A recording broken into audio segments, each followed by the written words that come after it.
नमस्कार दोस्तों, मैं विनय ज्योतिषी आप सभी का अपने चैनल में बहुत बहुत स्वागत करता हूं। आशा करता हूं आप सब कुशल मंगल होंगे। दोस्तों मेरा ये राशिफल लग्न आधारित है, इसलिए कृपया करके जिनके लग्न में वृषभ राशि हो या 2 नंबर लिखा हो वही इस वीडियो को देखेंगे, क्योंकि मैं आज वृषभ लग्न के बारे में बात कर रहा हूँ। दोस्तों अमूमन जो बड़े ग्रह होते हैं वो ज़्यादा समय तक एक राशि पर होते हैं। शनि जो राशि परिवर्तन कर चुके हैं, जिन्होंने अभी अभी मार्च में जिन्होंने राशि परिवर्तन किया है, 2.5 वर्षों के लिए आ गए हैं अपनी राशि बदल के मीन राशि में, और वहां से तीसरी दृष्टि आपके लग्न पर पड़ रही है। लग्न पे शनि की दृष्टि का अर्थ ये होता है कि शनि जहां जहां भी दृष्टि डालते हैं, सिंपल है, आप ये साधारण सी बात समझिए, शनि कारक होते हैं कठिन परिश्रम के, हार्ड वर्क के शनि कारक होते हैं। शनि की दृष्टि पड़ गई या शनि जहां बैठ गए वहां के लिए आपको अधिक मेहनत करना है। चूंकि लग्न में शनि की दृष्टि है, इसका अर्थ यह है कि चूंकि लग्न यानी हम खुद और हमसे जुड़ी हुई हर बात उसके दायरे में आ जाती है। तो सिंपली है कि हमें इस 2.5 वर्षों में किसी भी क्षेत्र में, जीवन का कोई भी डोमेन हो, हमें अधिक मेहनत करनी है, हमें हार्ड वर्क करना है।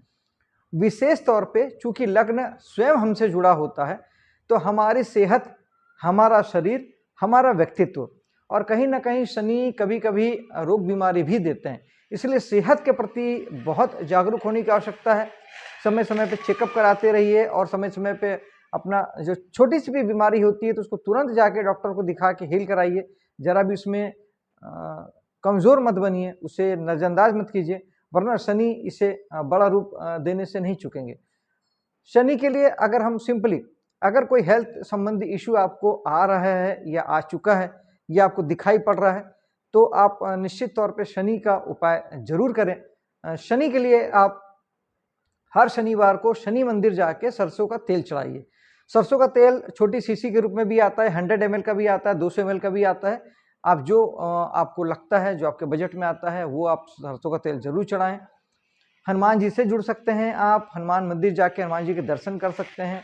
सुंदरकांड, बजरंग बाण, हनुमान चालीसा का पाठ आप कर सकते हैं, इससे भी शनि भगवान ठीक होते हैं। और हार्ड वर्क करना अपने आप में शनि को ठीक करता है, शनि फिर कोई तकलीफ आपको नहीं देते। आगे बढ़ते हैं, आपके धन भाव की ओर चलते हैं। धन भाव में गुरु और शुक्र दोनों इस महीने में है।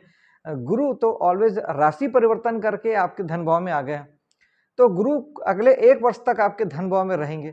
हालांकि बृहस्पति जहां होते हैं वहां के लिए बहुत अच्छा फल वो नहीं देते हैं, तो वो कहीं ना, लेकिन चूंकि फाइनेंस के कारक भी बृहस्पति हैं, फाइनेंस भी बृहस्पति ही देखते हैं, बैंकिंग सेक्टर पूरा बृहस्पति का होता है। तो हमारे जो दूसरा भाव से जुड़ के जो लोग काम कर रहे हैं, जो भी वाणी संबंधी कोई काम करते हैं, फाइनेंस सेक्टर से जुड़ के कोई काम कर रहे हैं, पारिवारिक बिजनेस में कोई लोग काम करते हैं, तो उनके लिए बृहस्पति अच्छा फल देंगे। बृहस्पति शुभ है, पॉजिटिव ग्रह हैं, डिवाइन ब्लेसिंग्स के कारक ग्रह हैं, गुरु तत्व उसमें होता है, तो आप थोड़ा सा गुरु तत्व से जुड़ें।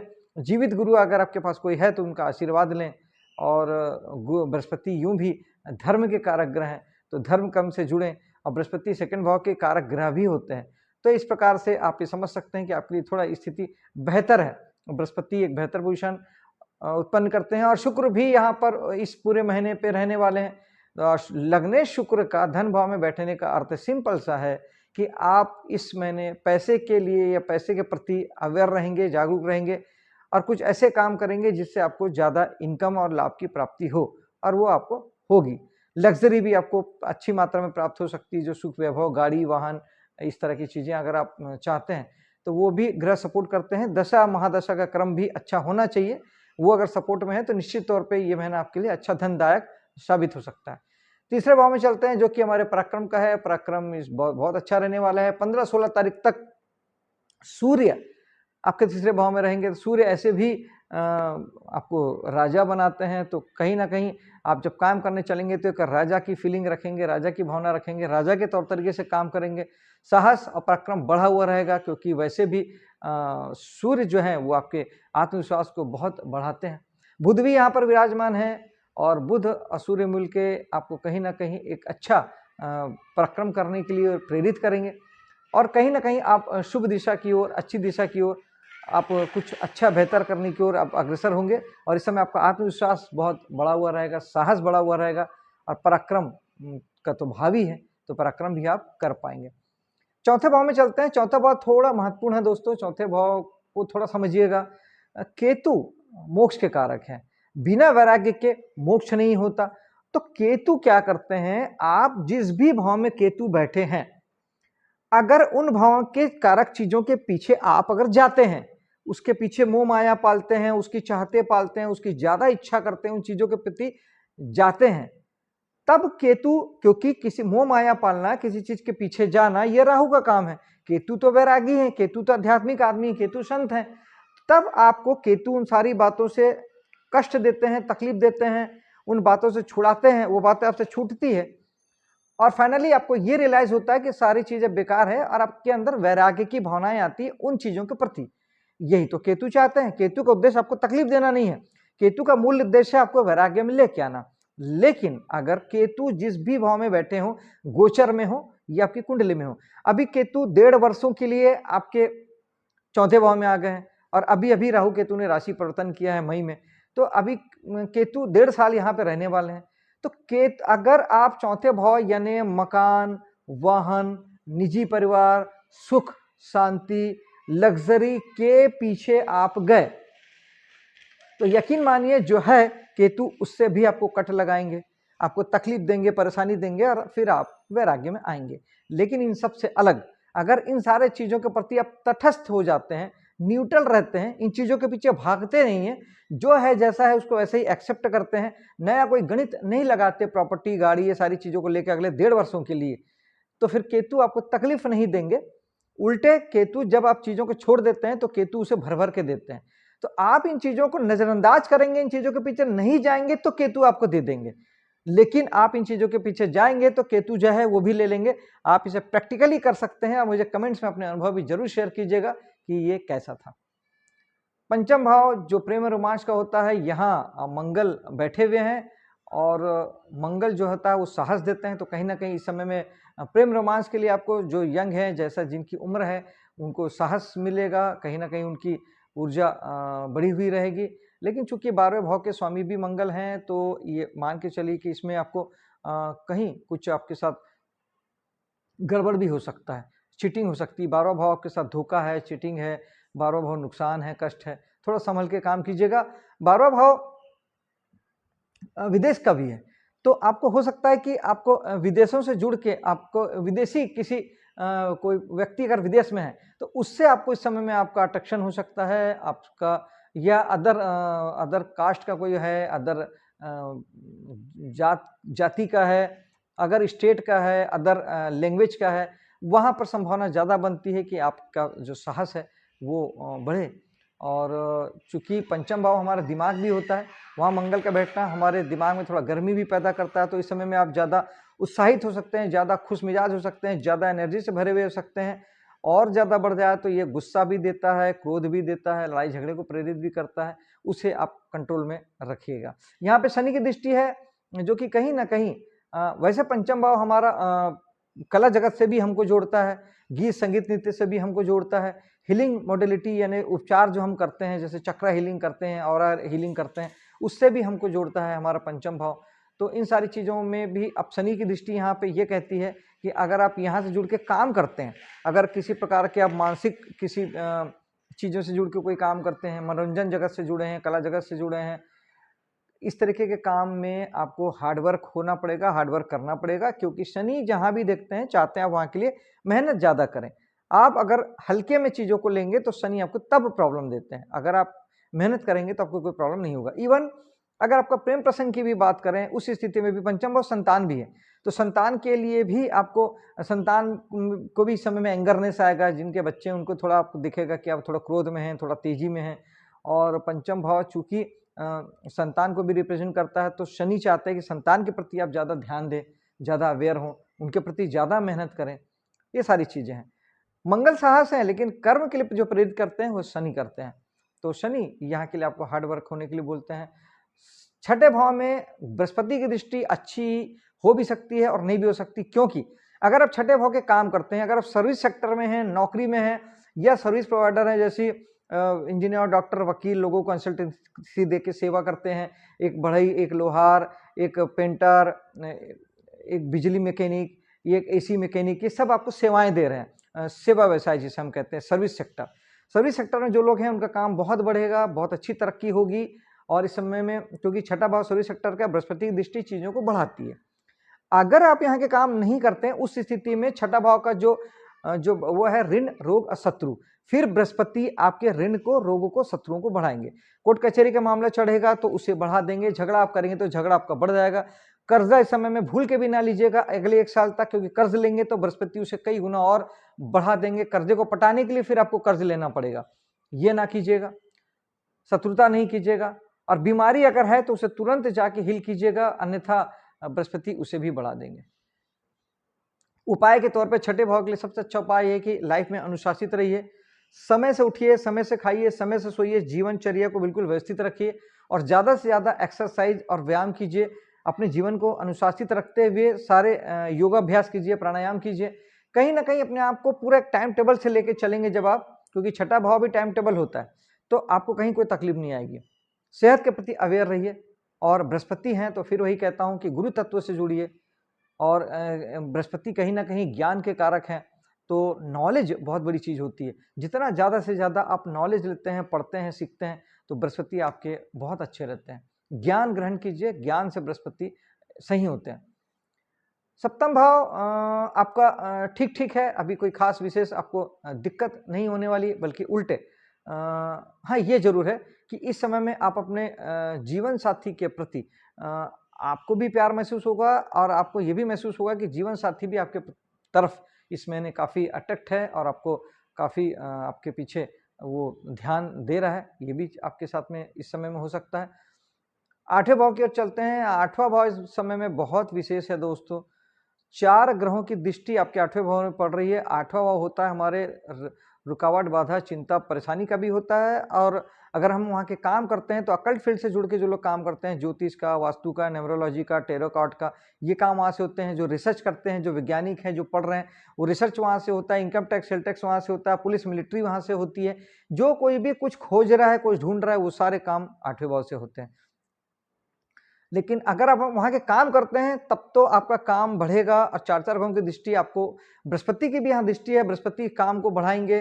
मंगल की दृष्टि आपको साहस भी देंगे, शौर्य देंगे। 12वें मंगल हैं तो आपको कहीं ना कहीं आपको विदेश से जोड़ सकते हैं। और शनि की दृष्टि आपको यहाँ पर हार्ड वर्कर होने के लिए कहती है। शुक्र की दृष्टि कहीं ना कहीं आपको पैसा प्रोवाइड करती है। शुक्र लग्नेश भी हैं, धन भाव में बैठ के देख रहे हैं, तो निश्चित तौर पर आपको धन प्राप्ति भी की ओर इशारा करती है। लेकिन अगर 8वां भाव है भी दूसरे का पैसा, क्योंकि सप्तम भाव सामने वाला दूसरा और उसका जो धन भाव होता है वो 8वां भाव होता है, तो दूसरे का पैसा हमको हमेशा 8वें भाव से आता है। लेकिन ये सब 4 दृष्टियां, ये तो ठीक है कि आपको पैसा जरूर आ सकता है, लेकिन उसी मात्रा में आपको चिंता, परेशानी, रोग, तनाव, रुकावट, बाधा आएगी अगर आप यहाँ के काम नहीं करते हैं। तभी 8वां भाव फिर आपको केवल चिंता, बाधा, रुकावट, परेशानी, ये सारी चीजें देगा।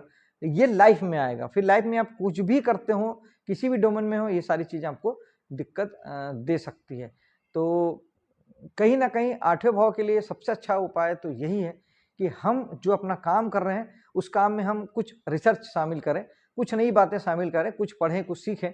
और नहीं तो कम से कम एटलीस्ट, चूंकि आपके अष्टमेश बृहस्पति ही हैं, तो बृहस्पति के लिए गुरु तत्व से जुड़ना बहुत ज़रूरी है। गुरु का आशीर्वाद लेना, गुरु कृपा लेना बहुत ज़रूरी है। और धर्म से जुड़ना, क्योंकि बृहस्पति स्वयं धर्म के कारक ग्रह हैं।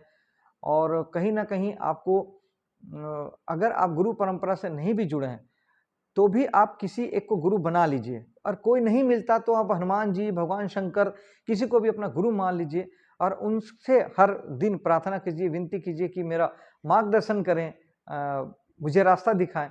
तो ये आपको कहीं ना कहीं बहुत हद तक आपको गुरु की परेशानियों से आपको दूर करता है। वैसे गुरु के लिए आप वैसे तो ब्रह्मा जी की पूजा की जाती है, लेकिन ब्रह्मा का मंदिर आपको आसानी से मिलता नहीं है, इसलिए भगवान भोलेनाथ से बड़े गुरु कौन हो सकते हैं। भगवान भोलेनाथ से जुड़िए, सारी समस्याओं को हर लेंगे भगवान भोलेनाथ।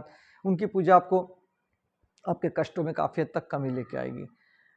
भाग्य में भी 2 ग्रहों की दृष्टि पड़ रही है, ये भी अगेन बहुत अच्छी बात है क्योंकि भाग्य को बढ़ा रही है। एक शुक्र बुध की दृष्टि, सॉरी, तीसरे भाव से बुध दृष्टि डाल रहे हैं, जिससे आपका पराक्रम आपके लिए भाग्यदायी साबित होगा। और सूर्य दृष्टि डाल रहे हैं, जिससे कहीं ना कहीं पिता के जीवन में नेम फेम होगा। और अगर आप धर्म कर्म के कामों से जुड़े हैं तो वहाँ आपका नेम फेम भी अच्छा होगा और काम में उन्नति भी होगी। इस समय में जो लोग धर्म कर्म के कामों से जुड़े हैं, उपदेश देते हैं या कोई धार्मिक संगठन चलाते हैं या किसी मंदिर में जुड़े हैं या पुजारी हैं या व्याख्यान करता है, प्रवचन करता है, उन सारे लोगों के लिए अभी लंबी विदेश यात्रा के लिए बहुत अच्छा समय है। धार्मिक यात्राएं इस समय में, बड़ी धार्मिक यात्राएं आसानी से हो सकती है। आप इसे डिजाइन कर सकते हैं और विचार बना सकते हैं। दसम भाव में चलते हैं दोस्तों। दसम भाव में राहु। अब राहु और नैसर्गिक रूप से जो राहु है वो राजनीति के कारक है। तो दसम भाव में राहु का होना अगले 1.5 वर्षों के लिए, आप अगर राजनीति में इंटरेस्ट रखते हैं तो आपके लिए बहुत अच्छा है कि आपको राजनीति से जोड़ सकते हैं। राहु चिंता परेशानी है, रुकावट बाधाएं तब तक जब आप कामों को छोटे स्केल पे करते हैं। अगर आप अपने कामों को थोड़ा बड़े पैमाने पे करते हैं, बड़े स्केल पे करते हैं, कामों को बड़ा करके करते हैं, बड़े विजन के साथ में, बड़े दृष्टिकोण के साथ में अगर करते हैं तो फिर यही राहु आपके लिए फायदेमंद हो जाते हैं, सफलता देने वाले हो जाते हैं, क्योंकि राहु बड़े हैं, बिग है, बड़ा विजन है। तो बड़े के साथ में राहु बहुत अच्छा फल देते हैं। यहां पर अगेन बृहस्पति की दृष्टि फिर पड़ रही है। हालांकि बृहस्पति आपके अष्टमेश हैं, लेकिन फिर भी कहीं ना कहीं बृहस्पति शुभ ग्रह है और बृहस्पति की दृष्टि को बहुत शुभ माना गया है। तो बृहस्पति की दृष्टि आपको कहीं ना कहीं आपके कामों को बढ़ाएगी भी, लेकिन चूंकि अष्टमेश है इसलिए थोड़ा सा चिंता परेशानी के साथ आपके काम बढ़ेंगे। चिंता परेशानी भी रहेगी, पैरेलली रहेगी। ज्यादा अच्छा है कि आप, चूंकि यहाँ राहु भी हैं, तो आप मेडिटेशन करें। मेडिटेशन आपके लिए बहुत अच्छा रहेगा। और राहु की जो ऊर्जा है, राहु भी बड़े हैं, बृहस्पति भी बड़े हैं। बृहस्पति भी चीजों को बढ़ाते हैं, राहु भी चीजों को बड़ा करते हैं। तो ये दोनों मिलकर चीजों को बहुत बड़ा करने का सामर्थ्य रखते हैं। तो इस समय में आप अपने कामों को बहुत बड़े स्केल पे कर सकते हैं, बहुत बड़ा कर सकते हैं, बहुत वृहद पैमाने पे कर सकते हैं। तो किसी बड़े प्लेटफॉर्म से जुड़ना, बड़े सोसाइटी संस्था से जुड़ना, बड़े किसी उससे जुड़ना, यूनिट से जुड़ना, ये आपके लिए इस समय में बहुत अच्छा रहेगा। तो बजाय इंडिविजुअल के आप किसी बड़े ग्रुप के साथ जुड़ के अगर काम करते हैं, अच्छा राहु विदेश का कारक भी है, अगर आप विदेश से जुड़ के भी अगर कोई काम करते हैं या विदेश में अपना काम करते हैं, उसके लिए भी ये आपके लिए अच्छा समय है। वैसे उपाय की कोई खास मुझे लगता नहीं कि दसम भाव में राहु के लिए आपको उपाय करना पड़ेगा, लेकिन फिर भी अगर आपको किसी प्रकार की तकलीफ अगर आपको हो रही है तो राहु और केतु के दोनों उपाय के बारे में बात कर देते हैं। चौथे भाव में आपके केतु थे। केतु के लिए उपाय, अगर आपको मैरिज लाइफ, फैमिली लाइफ में, लग्जरी लाइफ में, सुख में, गाड़ी घोड़े मकान को लेकर कोई परेशानी आ रही है तो आप केतु को उपाय करेंगे। खट्टे मीठे फल आप दान में दे सकते हैं, नींबू केला, ये अच्छे उपाय हैं केतु के लिए। और केतु के लिए गणेश जी की पूजा की जाती है, माँ दुर्गा की पूजा की जाती है, ये आप कर सकते हैं। केतु के लिए ओम केतुआय नमः एक माला आप जाप कर सकते हैं। केतु चूंकि स्पिरिचुअल ग्रह है, राहु भी स्पिरिचुअल ग्रह है, राहु केतु दोनों के लिए मेडिटेशन सबसे अच्छा उपाय है। मेडिटेशन कीजिएगा तो राहु केतु दोनों बहुत अच्छे हो जाते हैं, सभी ग्रह अच्छे हो जाते हैं, आपके सातों चक्र अच्छे हो जाते हैं, आपकी हेल्थ अच्छी हो जाती है, आपका दिमाग अच्छा हो जाता है, आपके निर्णय अच्छे हो जाते हैं। मेडिटेशन जैसा कुछ भी नहीं है। तो राहु केतु दोनों को ठीक रखना है तो सिर्फ एक चीज कर लीजिए, मेडिटेशन कीजिए, प्राणायाम कीजिए, ध्यान कीजिए, सब कुछ बढ़िया हो जाएगा। राहु के लिए हम बात कर रहे थे दसम भाव में, तो राहु के लिए आप बहते जल में सूखा नारियल बहाएं हर शनिवार के दिन, या शंकर भगवान के मंदिर में चढ़ा दें। लेकिन कम से कम महीने में एक बार जब अमावस्या आती है उस समय में 4 सूखे नारियल बहते जल में बहाएं, अपने पूर्वजों को याद करके, क्योंकि ये राहु हमारे पितृ भी हैं, हमारे पूर्वज भी हैं, हमारे दादा भी हैं, और जो हमारे पूर्वज नहीं है वो भी हैं। तो पूर्वजों को याद कीजिए, अपने पितरों को याद करके 4 नारियल बहाइए, उनसे आशीर्वाद मांगिए, उनसे कृपा मांगिए। वो भी ईश्वर तुल्य, देव तुल्य होते हैं और उनका आशीर्वाद भी हमें कई बार बहुत बड़े लेवल पे लेके जाता है। चलते हैं आपके एकादश भाव की ओर, जहां पर शनि विराजमान है। मैंने पहले कहा था शनि जहां होते हैं वहां के लिए आपको जिम्मेदार बनाते हैं, चाहते हैं कि आप वहां के लिए जिम्मेदार बने, जिम्मेदारी उठाएं, हार्ड वर्क करें। अब 11 भाव का है, समाज का है, सोसाइटी का है, लाभ प्राप्ति गेंस का है और बड़े भाई बहनों का है।